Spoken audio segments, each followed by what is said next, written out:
Assalamualaikum warahmatullahi wabarakatuh. Perkenalkan, nama saya Deni Safadi Alzasabila dengan NIM 2105923 dari Keperawatan kelas 1B.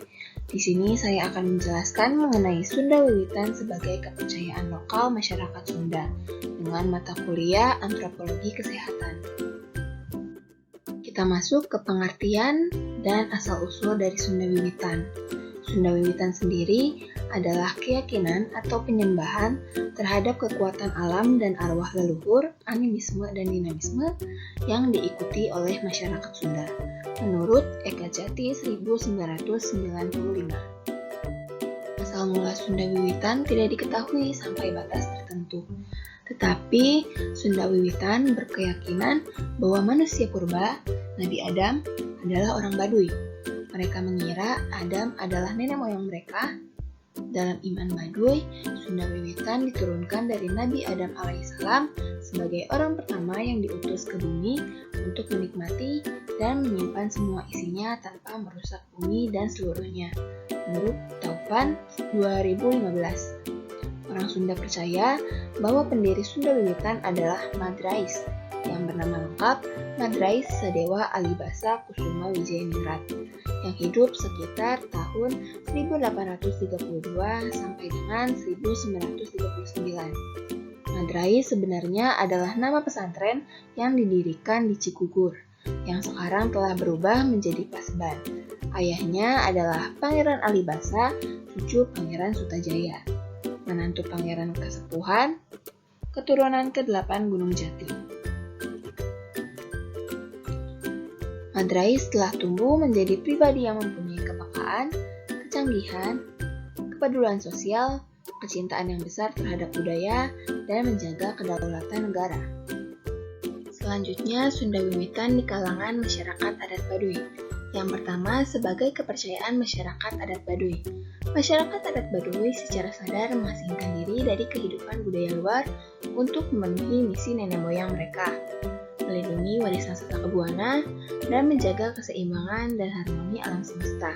Ketaatan terhadap perintah leluhur memanifestasikan dirinya dalam bentuk sosial yang diterapkan dalam kehidupan sehari-hari mereka. Dalam kasus agama Sunda Wiwitan yang dipercayai oleh masyarakat Baduy, beberapa penelitian menunjukkan bahwa nilai-nilai budaya dan spiritual Baduy berpusat di sekitar hutan terlarang, di mana lokasi mereka berada di Sasaka Domas. Lalu yang kedua, Batara Tunggal atau ciptaan Tuhan. Sebagaimana tercantum dalam kepercayaan Baduy, Tuhan yang diyakini orang Sunda Wiwitan adalah Allah, meskipun mereka menyebutnya dengan Batara Tunggal atau Tuhan yang Maha Esa. Masyarakat Baduy percaya pada Sang Hyang Keresa atau Nungersaken sebagai pemegang kekuasaan tertinggi. Tuhan Sunda Wiwitan berdiam di Buanenjunjung atau dunia atas. Di Sasaka Domas, masyarakat di sana memberi penghormatan kepada arwah leluhur mereka. Mereka juga percaya bahwa agama mereka adalah Sunda Wiwitan, bukan Hindu atau Islam. Yang ketiga ada Sasaka Domas atau kiblat suci masyarakat Baduy. Arah pemujaan Sunda Wiwitan disebut dengan Sasaka Domas atau Sasaka Pusaka Buana atau juga Sasaka Pada Agung. Sasaka Domas ini adalah bangunan kolam dengan teras 7 lantai. Di setiap teras terdapat hamaro, benteng dengan menhir atau batu tegak yang terbuat dari batu sungai. Sebagai tempat kiblat, Sasaka Domas dianggap sebagai tempat suci atau tempat berkumpulnya para leluhur. Arah kiblat masyarakat Sunda Wiwitan adalah selatan. Ini berbeda dengan arah kiblat kaum muslim Indonesia yang mengarah ke barat. Namun, pada dasarnya, prosesi ibadah di Tanah Suci, Sasaka Domas mirip dengan prosesi ziarah ibadah di Tanah Suci Ka'bah. Lalu yang keempat ada Pikuku atau aturan adat mutlak. Pikuku sendiri yaitu aturan dan cara bergerak dalam menjalankan hidup sesuai arahan dari leluhur mereka. Pikuku adalah orientasi, konsep, dan aktivitas keagamaan masyarakat Baduy. Sejauh ini, Pikuku tidak berubah sama sekali. karena kakek buyutnya telah dipercayakan kepadanya dan leluhurnya. Pikuku Sunda Wiwitan didukung oleh kearifan dan filosofi kehidupan sehari-hari. Filosofi hidup yang diajarkan dalam agama Sunda Wiwitan adalah bahwa kehidupan manusia ditentukan oleh kedudukan dan letaknya. Filosofi hidup ini dapat menjelaskan bahwa manusia harus menerima kualitasnya dan menempati tempat tertentu. Orang yang hidup di dunia ini seharusnya tidak mencari kesenangan yang berlebihan, tetapi hanya menerima apa yang sudah ada. Oleh karena itu, makna dari kehidupan Sunda Wiwitan adalah kebaikan, yang dapat dicapai dengan mentaati pikuku yang sudah ditakdirkan dan yang diberikan kepada kita masing-masing. Jika tidak, berarti hidup ini tidak enak dan terasa seperti siksaan atau neraka. Selanjutnya, keyakinan masyarakat Sunda di era 4.0.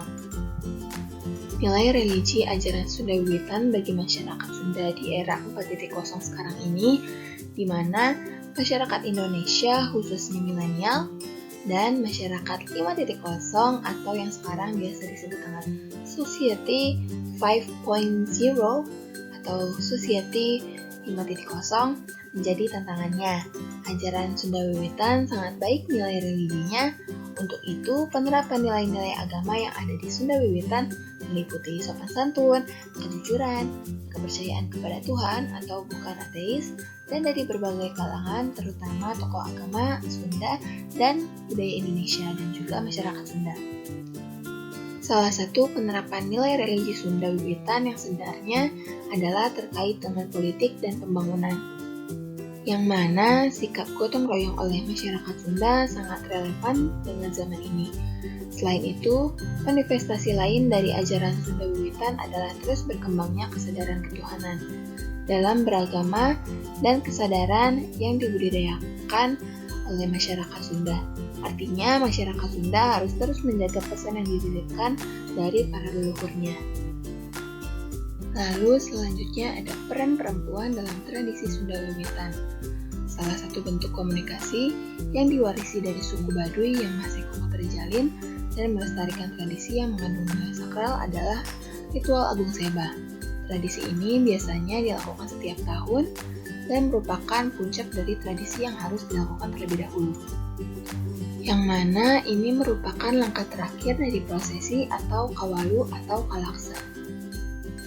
Tradisi sakral, rangkaian ritual agung ini hanya dilakukan oleh masyarakat Baduy, baik generasi muda maupun generasi lanjut suku Baduy. Ritual ini dilakukan setelah mengumpulkan hasil olahan alam atau panen yang diperoleh. Perempuan juga memiliki peran dalam melakukan dan mendukung ritual sakral ini. Proses juga terlihat dalam saling mendukung dan partisipasi dalam mendukung aktivitas sehari-hari. Misalnya, ketika seorang pria dan wanita Baduy pulang ke rumah masing-masing pada sore hari. Pekerjaan seperti memasak, mencuci, dan mengasuh anak yang biasanya dilakukan oleh perempuan sering dilakukan dan diambil alih oleh laki-laki di Baduy. Hal ini juga terjadi pada aktivitas lain yang dilakukan di luar rumah, seperti mencari kayu bakar. Hal ini biasanya dilakukan oleh laki-laki dan sering dilakukan oleh perempuan di Baduy. Praktek aktivitas kehidupan sehari-hari oleh laki-laki dan perempuan di Baduy berarti saling membantu dan mendukung. Sekian dari saya, mohon maaf apabila masih banyak kekurangan, dan mohon maaf apabila terdapat salah-salah kata selama saya menjelaskan. Terima kasih karena sudah menyimak, terima kasih karena sudah mendengarkan. Sekian dari saya, wassalamualaikum warahmatullahi wabarakatuh.